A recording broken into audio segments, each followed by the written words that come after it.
This material is made available to you by or on behalf of the University of Melbourne under Section 113P of the Copyright Act 1968. It may be subject to copyright. For more information, visit the University Copyright website. Okay, everyone. Welcome to Physics 1, Lecture 14. Today we're going to continue on with rotational motion, and we're going to focus today on rotational energy, torque, and then finish up by discussing work.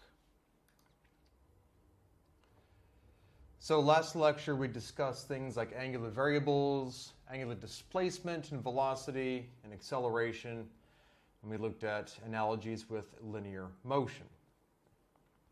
Today what we're going to look at is the rotational energy of a rigid body. So as opposed to a particle on the surface of something, we're going to look at the entire rigid body itself. And of course, when we talk about a rigid body, we're talking about something that isn't going to stretch or flex or lose or gain mass. It's something solid. We've got a great example here of a spinning titanium top. So in our last lecture, we looked at things regarding angular variables, linear and angular variables. So we looked at position. So the change in position on the surface of an object is going to depend on its radius and that angle measured in radians. The change in that position over time is going to be the speed. So we measure omega in radians, and that's that change in distance over time. And we can express this in the period equation. So if we look here, this should be it's the distance over the velocity. So velocity is distance over time. So when we take the distance divided by velocity, our result is going to be time. So 2 pi r is the circumference of a circle. So that's the distance, that's the angular distance all the way around for a full circle divided by that angular velocity. When we do that division, we're going to get our time, or our period of rotation.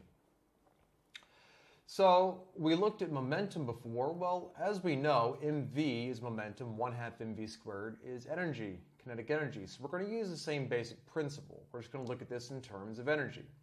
So we're going to apply the kinetic energy formula for a point particle and then sum over all of those particles. And then our kinetic energy is going to be the sum of the individual energy components, or 1/2 mv squared. So we have to look at each particle within that rigid body. So we could going to get different linear velocities. It's the same angular velocity of all the particles, but you can get different radii depending on where the particle is relative to the axis of rotation. So we can write the velocity in terms of angular velocity. And in this case, 1/2 mv squared, in this case v, as we saw before, right here, is omega r, the angular velocity times the radius.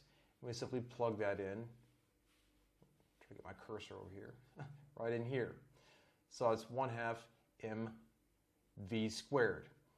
So we're just going to do a slight rearranging because this is going to link to something else we're doing. So if we take that m and the r together and the angular momentum by itself, it's the exact same thing. What we're looking at in this part right here, in the parentheses, the summation of the individual mass times radius components, that is called our moment of inertia, or our rotational inertia. The symbol we use for this is a capital I. This is constant for a rigid object and a given rotational axis. But the axis for the moment of inertia must always be specified.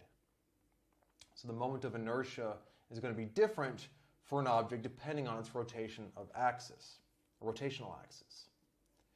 For a sphere, for example, as long as that goes to the center, it won't matter. But for other objects, if you were to take that, instead of going through the center of the sphere and place it off to one side, it's going to be different.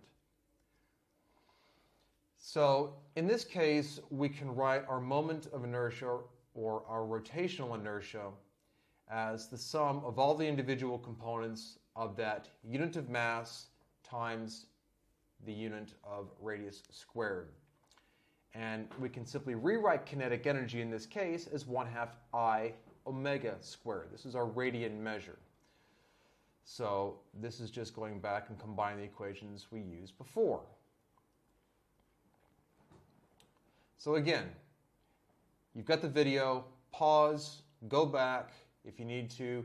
You've got a pen and paper. You really should be writing these things out as we're going anyway, because as I'm talking about this stuff, it gives you a chance to work out things as we're going along. You'll also notice the lectures are a little bit shorter than normal. They're only about half an hour, sometimes 25 minutes. And that's because as I'm sitting here talking to the computer, there's not a dynamic with the rest of the class. There aren't any questions coming in. We're not starting late because people are trickling in. We're not stopping early.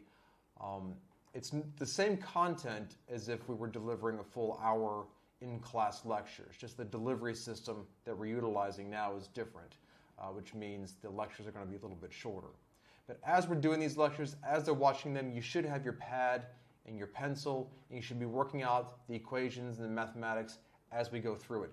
Keeping notes to yourself on areas that you might not understand, so you can go back, you can rewatch them, you can rewind the video, you can look in the book, you can watch the other supplementary videos that I'm including. It just gives you an open opportunity to go back and double check things, which you can't really do in a class, in a face-to-face lecture, unless you're recording on your phone. So again, we are going to rewrite the kinetic energy K as 1/2 the moment of inertia times the angular velocity squared. So these equations can be used for a finite set of rotating particles. So again, a finite rigid body. Rotational inertia corresponds to how difficult it is to change the state of rotation. So as we talked about with Newton's laws, Newton's first law is a law of inertia. Objects in motion tend to stay in motion at a constant velocity. Objects at rest tend to stay at rest. So you have to apply some kind of outside force in order to change that inertia, to feel that inertia. So if there's something very small, I can add a tiny bit of force to it and it moves, it's got a very low moment of inertia. Let's say something is really big and really heavy and I'm trying to push it. It's going to have a much higher moment of inertia. So you can think about, I don't know, a door. Now your normal bathroom door is probably fine. It opens and closes fairly easily. But if you're in one of those giant bank vaults and you've got a 2-ton door, that's got a much higher moment of inertia. So again, the same object is going to have different moments of inertia depending on the axis of rotation. So in figure 1011, we look at a couple of different possibilities. If we have a rod and the rotation axis goes down through the lengthwise axis of it, it's going to be fairly easy. It's going to have a low moment of inertia because that mass times the radius from that is fairly low. It's got a fairly low radius. The mass is smooth and evened out.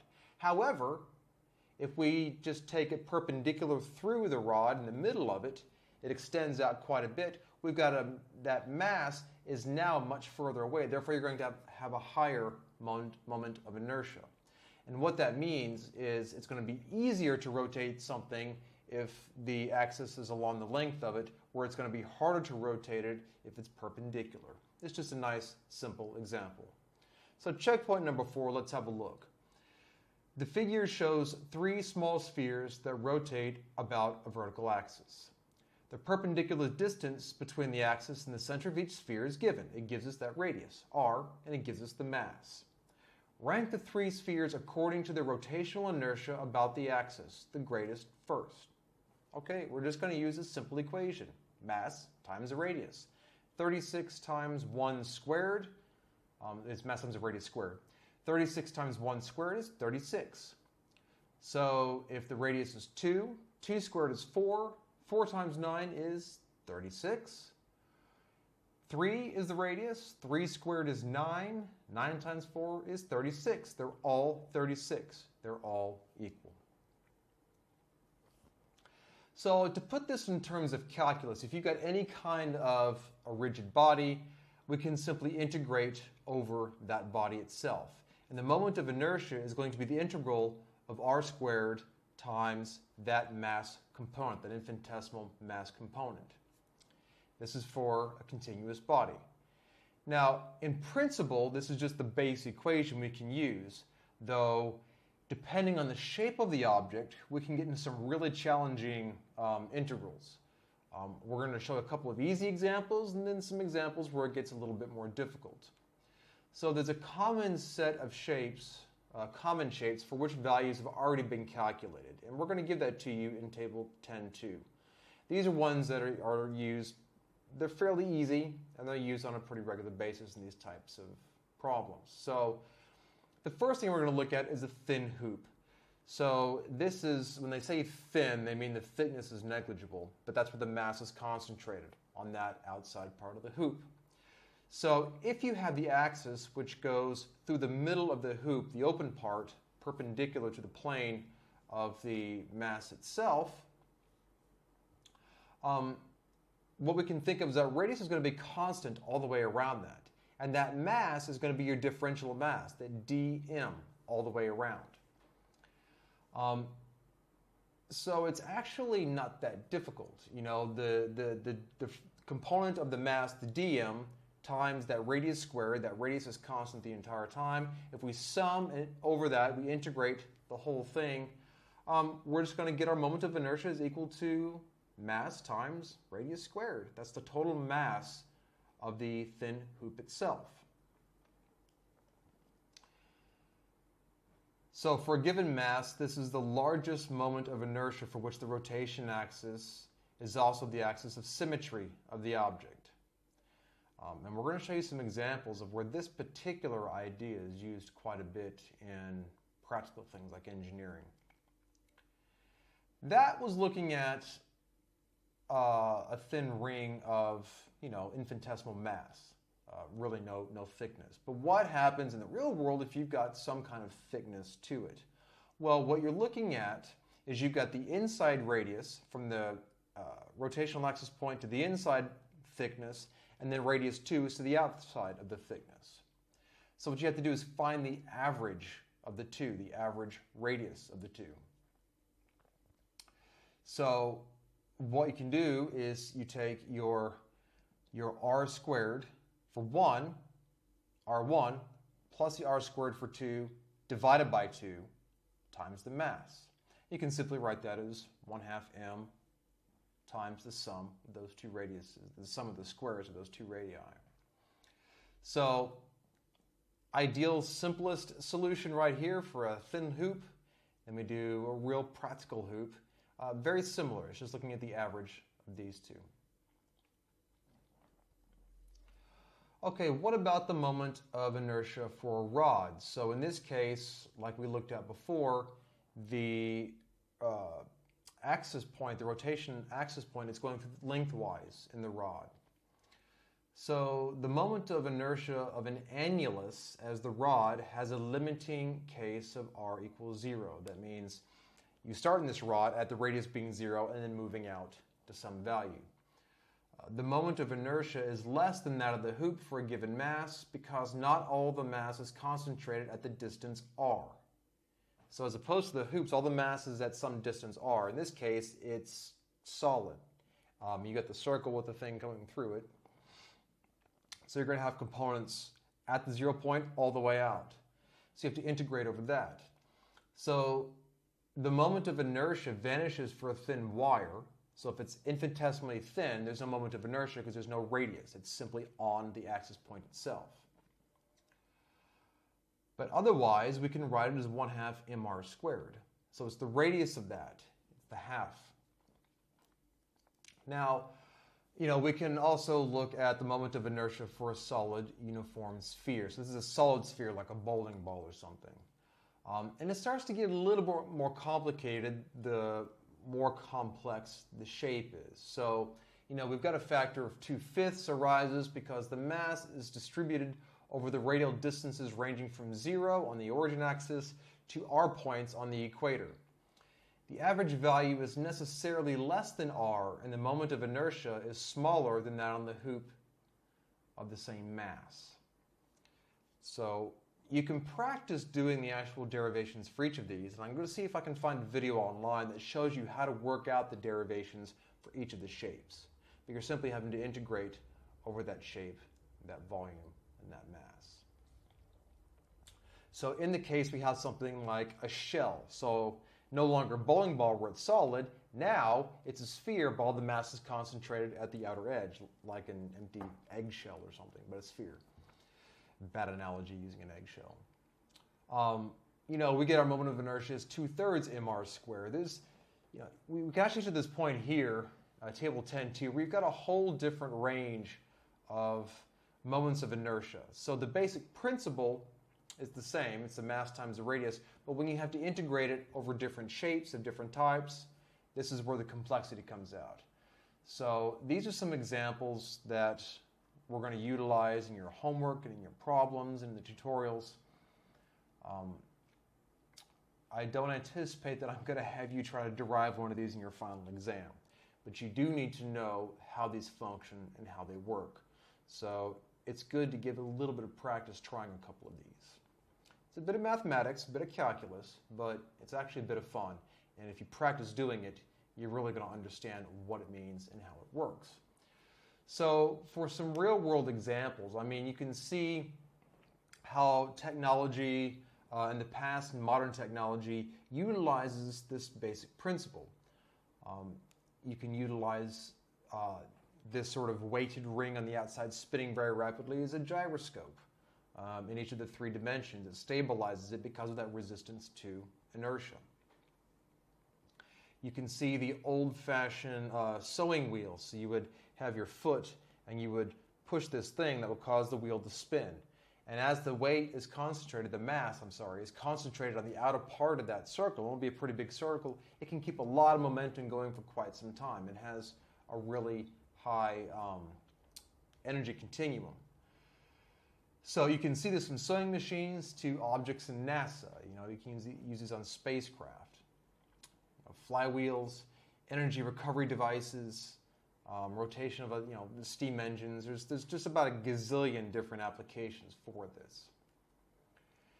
So as a demonstration, you can see how this is practically applied by having a bar that spins around and having masses along that bar, whether the masses are at the center or further out.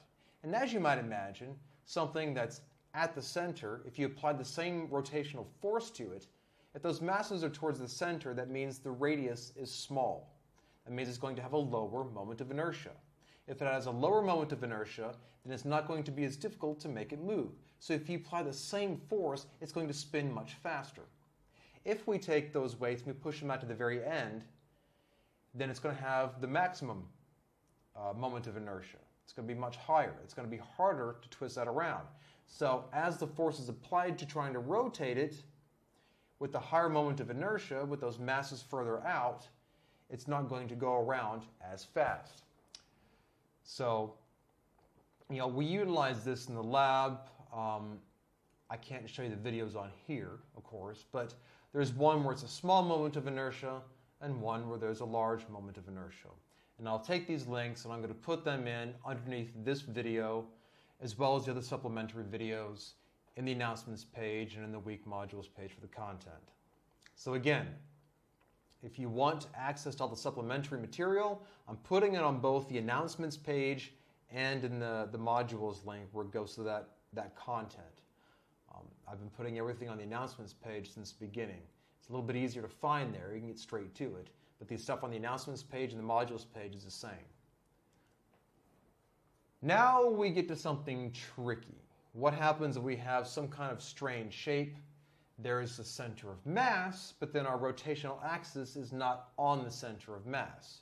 What we can do is we can use a parallel axis theorem to help calculate that.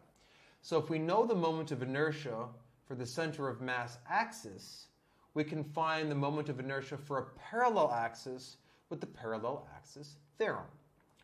And what this means is that your total moment of inertia for the whole system is going to be the moment of inertia for the center of mass plus mh squared. Same principle, mh squared, mr squared. But in this case, h is going to be the difference in position between your center of mass and your rotational axis through this new point. So note that the axes must be parallel and the first must go through the center of mass. So this does not relate the moment of inertia for two arbitrary tasks, or axes. Sorry. And again, I'm going to be putting other supplementary videos in with this. It's not going to be spliced into this video, but they'll be on there underneath this, listed as supplementary videos. What those videos are going to do is go into a bit more depth on some of these topics. They might expand on them more, and they're going to include some solutions.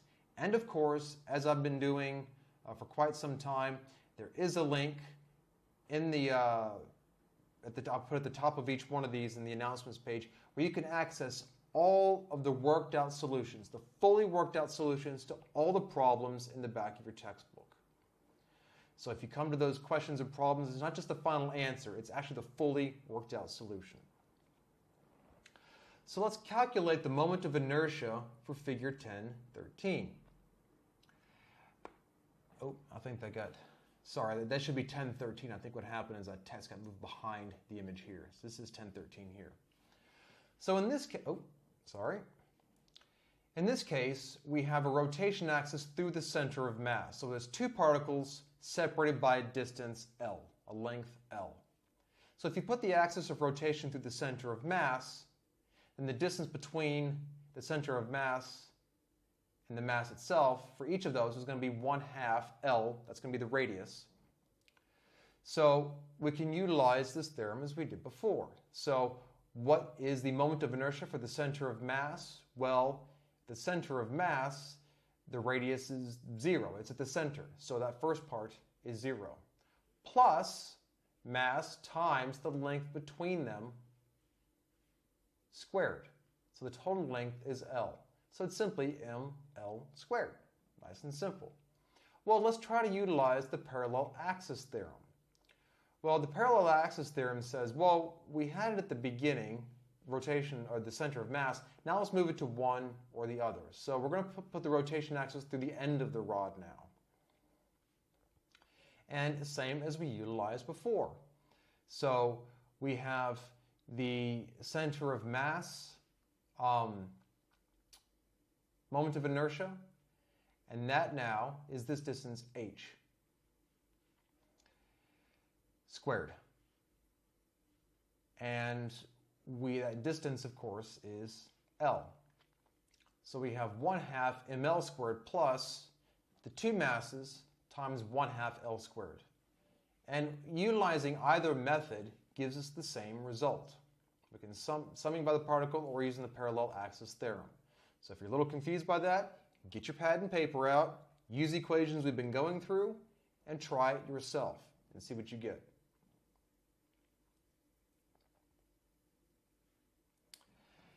So now we want to look at the rotational motion and force. What's the force necessary, we have a force necessary to rotate an object that's going to depend on the angle of the force and where it is applied.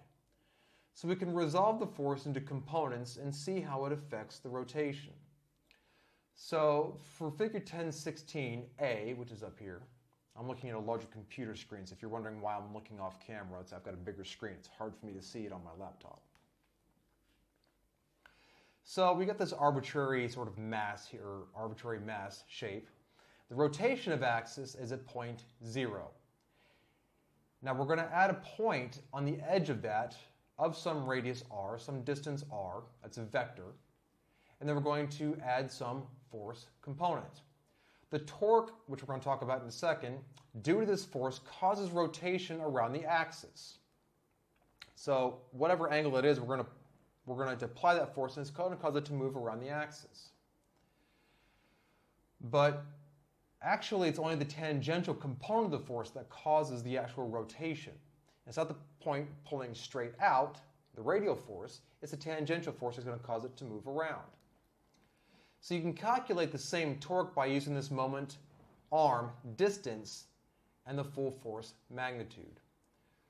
So that's going to be the point that's directly perpendicular to that. So this force here through the mass all the way down, we can utilize this moment arm.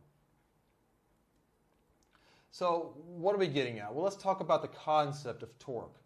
torque in the simplest form is for something rotating or moving around, it's force times distance. It's the force times the distance of that pivot point, or the axis of rotation. So we call torque using the capital letter tau, and it's simply that radius, r, that distance, times the force, and in this case, we look at this in a general sense, it's going to be times the sine of phi. So we're looking at a line extended through the applied force. It's called the line of action force. And as we discuss this, you can go back to the previous one here to see what we're talking about. Sorry.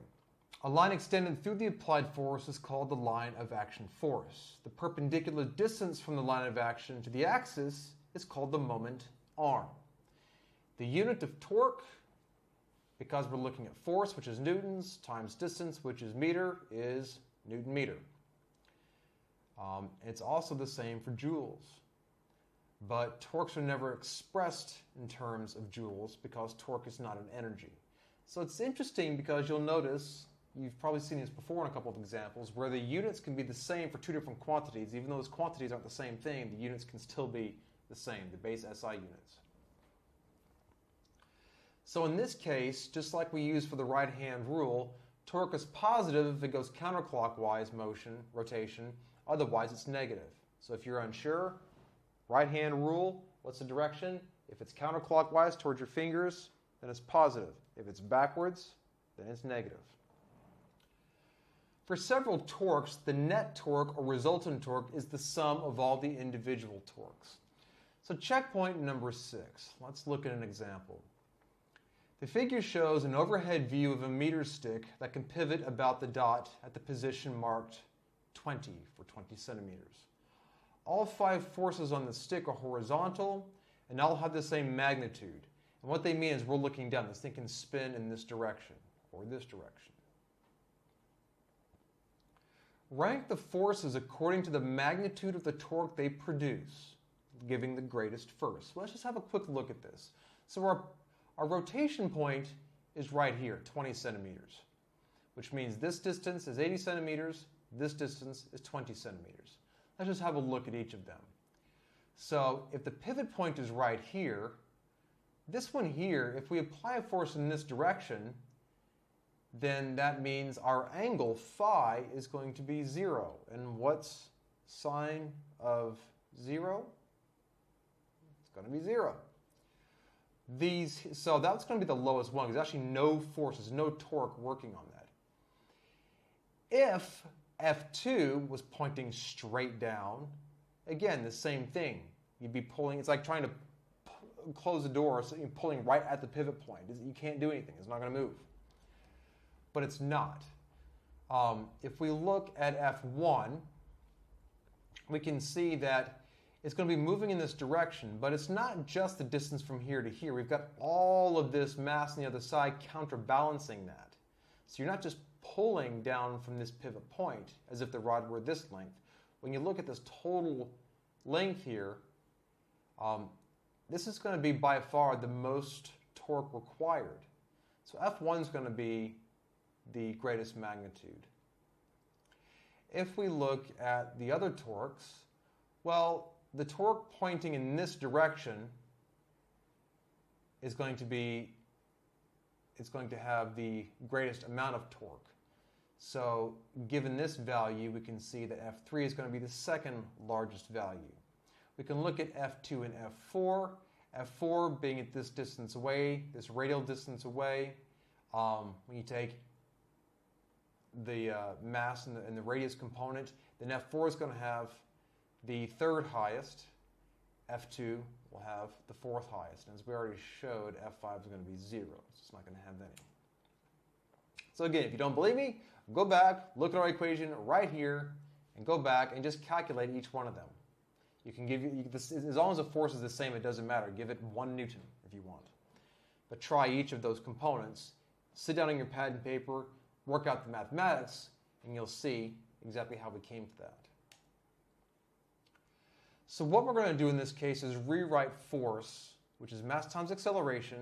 But in this case, we're going to use the tau, that torque is going to equal to IA. So this is our moment of inertia. Remember, it's m times r. So we can just go back here and look at this. So F is equal to ma. So ma/r. M and r is the moment of inertia times the acceleration. That's exactly what we get here. So it is torque that causes the angular acceleration. The torque due to the tangential component of the force causes an angular acceleration around the rotation axis. We can see that illustrated in figure 10.17. So let's go on and look at this in terms of energy and work. We remember before that the changing kinetic energy is the final minus the initial kinetic energy. Now we're simply going to rewrite this equation, rewrite this in terms of our moment of inertia times the rotational velocity squared. So we're going back to the same basic principle, where this is ma times our angular velocity. So we simply look at the final value of that minus the initial value of that. So this is the angular version of looking at mv squared.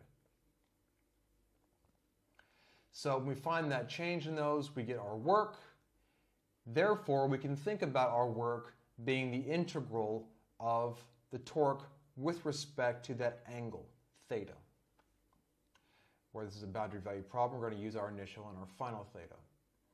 So for a constant torque, the torque simply comes out in the front, and we're only integrating with respect to theta. Therefore, it's torque times the change in that angle, the change in theta. And of course, as we learned before, power is the change in work over time. So if we had that here, this is the angular position. We have the angular velocity, which is that change in position over time. Then we have this, torque times the angular velocity, which is that change in position over time, which can be rewritten as the differential equation dw over dt is equal to torque times angular velocity. So in that case, we can look at these translations between linear and rotational. So you got our position. Linearly it's x. Our position here is theta in radians. Our velocity, that change in distance over time or change in x over time. In this case, that distance is our theta. So it's a change in theta over the change in time, which is our angular velocity. The acceleration is a change in velocity over the change in time. So in this case, it's simply be the change in angular velocity over the change in time is going to be our angular acceleration.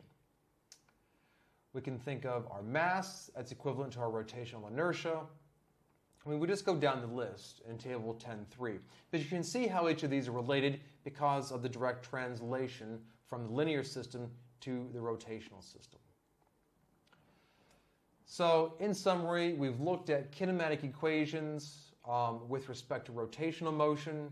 We've looked at our linear and angular variables and how they're related together. We've looked at our rotational kinetic energy and our rotational inertia, and we discussed the parallel axis theorem. We also had a look at torque, which is remember, our force times distance, and it's that force applied sine angle, because it's not just any force, it's force. If we're pulling against it, it's not going to do anything. It has to be tangential to that, times the radius between where you apply that force and the axis rotation point. The moment arm is the perpendicular distance to the rotational axis, and then we discussed the work relationship between work and rotational kinetic energy, which really is something we've already done. We've just put it in terms of rotational energy instead of linear. Okay, I'm going to put some videos up on this. Again, always have your pad, have your pen, be taking notes. If you go over something that you're not familiar with, or you feel that you don't understand it, you can rewind, go back and reread it, go to your book, have a look at that, watch the supplementary videos that I give you, and of course try as many of these problems as you can. I cannot emphasize enough. If you just listen to the lectures and then try to do the homework, you're going to suffer. It's not going to work. It's going to be very difficult. You have to read the text, watch the lectures, take notes, ensure you understand it, and then try those problems. You have to try the questions and the problems. Remember, some of them are conceptual, some are mathematical. You need to try as many of those as possible. And if you get stuck on them, the link I gave you has fully worked out solutions for all the problems in the book. All of them. So utilize that to your advantage. If you focus on doing the bare minimum, you're probably not going to pass the class. There's only 3 hours of lectures a week. And what you need to do is spend 2 to 3 hours for each of those lectures on your own independent study.